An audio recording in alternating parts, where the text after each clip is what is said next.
Let's take a look at the last version of the equation of a plane that we need to know about, which is the Cartesian equation. Now obviously Cartesian means like in terms of x and y, and z in this case because we're in 3 dimensions. And we can show where this comes from just by thinking about what we were looking at earlier. Okay, so we know that r minus a, that vector there, dot product with the normal vector would equal 0. Rearranging this gives us r dot n equals a dot n. Now, we spoke about this in the last video, but a dot n is just a constant. Let's call it d in this case. Oh, sorry, not a vector, it's a constant. When you dot product 2 vectors together, you get a constant. So we know that r dot n must equal this constant here. Now, what we're trying to do now is we've got it in a vector form. We're trying to write it in a Cartesian equation, Cartesian form. Okay, so the letter r, or the vector r, stands for like any general point within this plane. You know, we know r represents any x, y or z, and you know, possible combinations of x, y, and z which satisfy this equation lie on this plane. So we could say, therefore, if we think about the Cartesian form, x, y, z, dot product with the normal vector would equal d. Okay.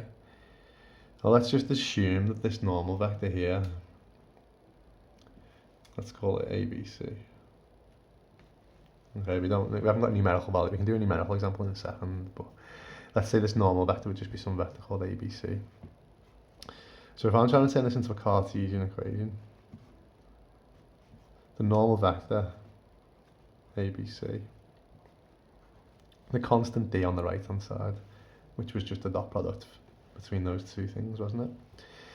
Look what happens when we do this. Like when we dot product these two vectors, we get a times x plus b times y plus c times z equals d.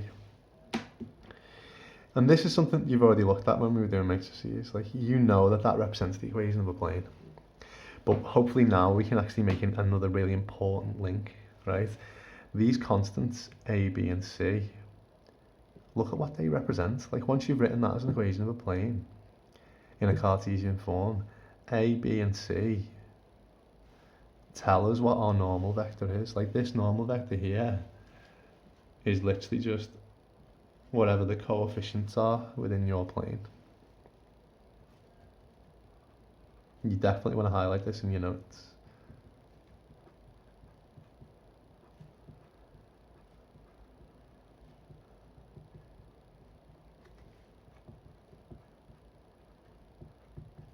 Okay, so say for example if I just gave you the vector like 3x minus y, sorry, plane plus 2z equals 7, so that represents the equation of a plane. Just by looking at it in the Cartesian form, straight away I know that 3 minus 1, 2 is the perpendicular vector to the plane. Which is really powerful when it comes to the exam style questions, because don't forget, like when you're thinking about like angles and orientations of your planes, you want to be using this normal vector. Like, the normal vector is the best thing that we can describe, which tells us the orientation of our plane. Okay. Okay, so example 2 gives us the equation of the plane, which is 2x minus 3y plus z equals 4. And we've got a point, 3 minus 2, 4, which is not on the plane. You can check if you want, like, would that satisfy that equation? Like, if you sub in 3 minus 2, 4, does that give you 4? Okay, so you'd get 6 plus 6 plus 4. No, clearly that point is not on the plane. Like, any point that does lie on this plane satisfies this equation. And the question says, find the equation of the line, so through this point, that cuts through the plane at a right angle. Okay, I'm going to extend it a little bit. So we're looking for a line from this point to the plane, and the line cuts through it at a right angle. Okay. So the great thing about this is when it's written in Cartesian form, don't forget we know straight away, well, the vector perpendicular to that plane would be 2 minus 3, 1. So we know the vector perpendicular to the plane comes from these coefficients. So we, in other words, we know the direction of that line, don't we? Like, the question is relatively straightforward as soon as you understand the topic. You could say, therefore, R would equal point on the line 3 minus 2, 4, multiple of the direction that the line's going in, which is 2 minus 3, 1. Okay, another application of this actually helps us to find the distance. If you think about it, right, if you've got a plane and you've got a point, if you want to find the distance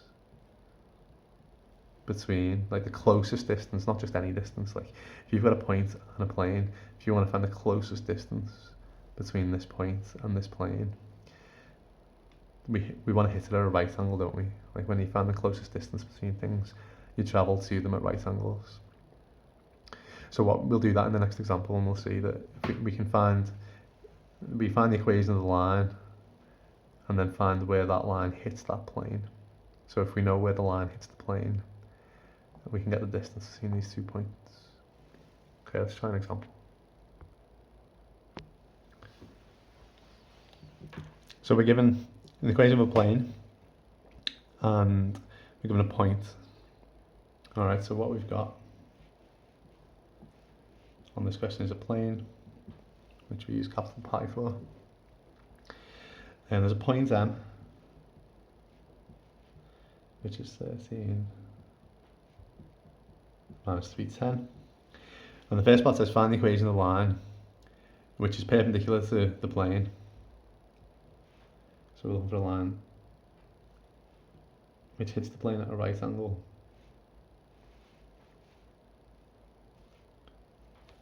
And passes through this point.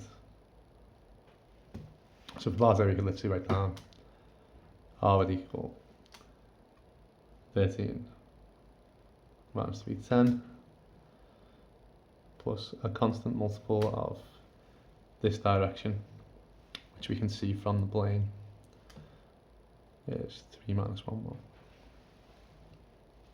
Okay. Part B is where we've got a little bit more work to do. Hence, find the distance from the point M to the plane. So if we're trying to find the distance from this point to this plane, or the shortest distance, we need to figure out what this point is where they intersect. Okay, I'll call it P. So the point where the plane and the line intersect, I'll denote as P. How are we going to figure out where the line and the plane intersect? Because think about what we're working with here. We're working with the Cartesian. So this equation is in the Cartesian world. 3x minus y plus z equals 8. When does this plane and this line intersect? One's in vector form, one's in Cartesian form. Okay, we can simply, if we're figuring out what that point is there, P, can we see that P is a point somewhere along this line? We know it's a point on the plane, but we also know it's a point somewhere along the line. Can we figure out the lambda value, like what lambda value takes us to this point? And like the best way I think for us to do this is to think about, well, we can represent x in terms of lambda. Like x is 13 plus 3 lambda minus y, which is minus 3 minus lambda, plus z, which is 10 plus lambda. So we can substitute the vector form in terms of lambda into this for our coordinates on our plane. Okay, when we solve this, it's going to give us a value of lambda, and that value of lambda will take us to the point P that we're trying to find. Okay, so let's see, we get 39 plus 9 lambda plus 3 plus lambda plus 10 plus lambda equals 8. So So that gives us 11 lambda equals 52, so 8